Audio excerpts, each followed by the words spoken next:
একটা প্রশ্ন করছেন, গতকাল বিএনপির নেতা ফজলুর রহমানের বাড়ির সামনে কয়েকটা মানুষ বিক্ষোভ করছে, সেটা বিবিসি বাংলা ফলাও করে প্রচার করলো।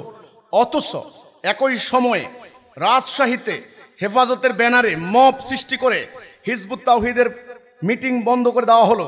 এটা নিয়ে বিবিসি কোনো রিপোর্ট করলো না। এই ধরনের মিডিয়াগুলোকে আপনি কি বলবেন?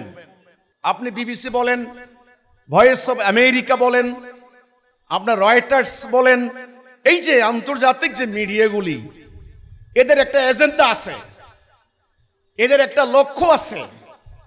এটা মনে করার কোনো কারণ নাই এরা ইসলামকে প্রমোট করার জন্য তারা দাঁড়াচ্ছে, কখনো সেটা করবে না। এই ঘটনাটা আমার নজরে এসেছে। ফজলুর রহমান নামে ইনি বিএনপির এই ভদ্রলোক, উনি মুক্তিযোদ্ধা ছিলেন। উনার বাড়ির সামনে বেশ কিছু লোকজন নানান ধরনের মিছিল করলো। সোশ্যাল মিডিয়া তো ওনার বিরুদ্ধে প্রচুর তোলপাড় চলছে। যাই হোক, তো বিবিসি যেটা করেছে সে নিউজটা আমিও পেয়েছি। বিবিসি এমনভাবে তুলে ধরেছে যে ফজলুর রহমানের মানবাধিকার লঙ্ঘন হচ্ছে, উনার জীবনের নিরাপত্তা হুমকির মধ্যে পড়েছে, উনি একটা মবের সম্মুখীন হতে পারেন, এটা অন্যায়, মানে ব্যাপারটা এরকম পজিটিভলি তুলে ধরেছে। ভালো কথা, ভালো কথা।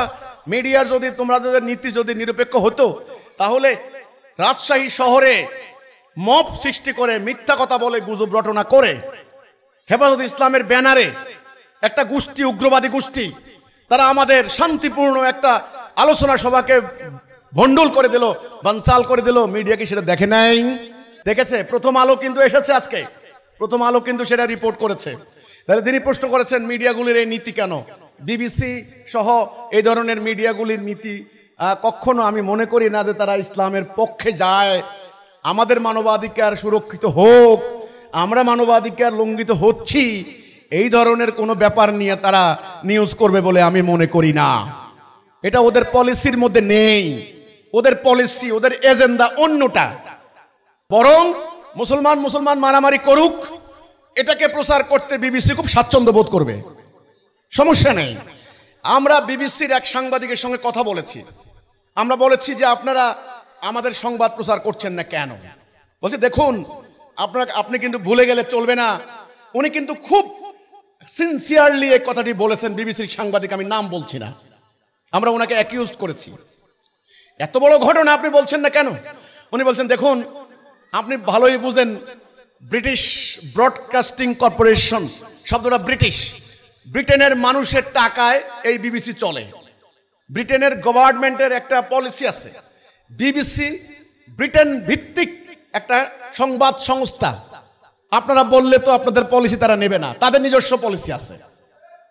এই ধরনের আন্তর্জাতিক মিডিয়া চ্যানেলগুলি আমরা যারা ইসলাম চাই, আমরা যারা মানব জীবনে আল্লাহর দ্বীন প্রতিষ্ঠা করতে চাই, আমরা যারা মানুষের তৈরি বিধান প্রত্যাখ্যান করে দিয়ে আল্লাহর আনুগত্য করতে চাই, তারা আমাদেরকে কোনোদিন প্রমোট করবে না, আমাদের সংবাদ প্রচার করবে না, এটা আমরা আশাও করতে পারি না। আজকে যদি হিজবুত তাওহীদ অন্য কোনো ইস্যু নিয়ে কথা বলতো, তারা বুঝতো আমাদের এই ইস্যু তাদের পারপাস সার্ভ করে কিনা, তখন দেখতেন। একবার বিবিসি একটা নিউজ করেছে, কেরানীগঞ্জের একটা লোক, ও হলো সমকামী। সমকামী নিয়ে আন্দোলন আপনি জানেন, ওই লোকটা সমকামী। তারে কে হুমকি দিছে? একটা মানুষ কেরানীগঞ্জের, আমার যতটুকু মনে পড়ে ভুল না হলে, একটা মানুষের সমকামী, সে তারে হুমকি দিয়েছে। এটার জন্য বিবিসি সিরিয়াল সংবাদ প্রচার করেছে।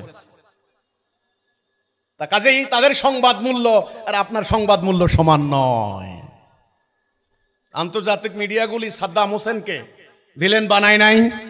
সাদ্দাম খারাপ, সাদ্দাম নষ্ট, সাদ্দাম সন্ত্রাসী, সাদ্দাম মাস ডিস্ট্রাকশন উইপন্স করেছে, বাস সাদ্দামকে ধ্বংস করে দিয়েছে। তারপরে হোয়াইট হাউসের সামনে দাঁড়িয়ে বলে আমাদের গোয়েন্দা রিপোর্টে ভুল ছিল। আমি বিবিসি সহ যে সাংবাদিকগুলো, আমি তাদেরকে যারা কাজ করছেন, আমি আপনাদেরকে বলছি, আপনাদের দায়বদ্ধতা আছে, আপনাদের নিরপেক্ষ সংবাদ প্রচারের অবিসম্ভাবী রূপে দায়বদ্ধতা আছে। সত্যিকার অর্থে যেখানে মানবাধিকার লঙ্ঘন, সেখানে আপনারা তুলে ধরুন, আমার বেলায় হোক আর যার বেলায় হোক। হিজবুত তাওহীদ হইলে হিজবুত তাওহীদের মানবাধিকার কোনো মানবাধিকার নয়, এইটা যদি মনে করেন, তাহলে আপনারাও জনগণের হৃদয় থেকে নিরপেক্ষতা হারাবেন। ফজলুর রহমান সাহেবের উপরে যদি মানবাধিকার লঙ্ঘনের ঘটনা ঘটে, রাজশাহীতে আমাদের উপরে মানবাধিকার লঙ্ঘনের ঘটনা ঘটলো, বিবিসির উচিত ছিল অন্তত 2টা কলম এই সংবাদটা প্রচার করা, তাহলে আমরা বুঝতাম বিবিসি নিরপেক্ষ। আমরা আশা করব আগামী দিন বিবিসি নিরপেক্ষতার পরিচয় দিবে।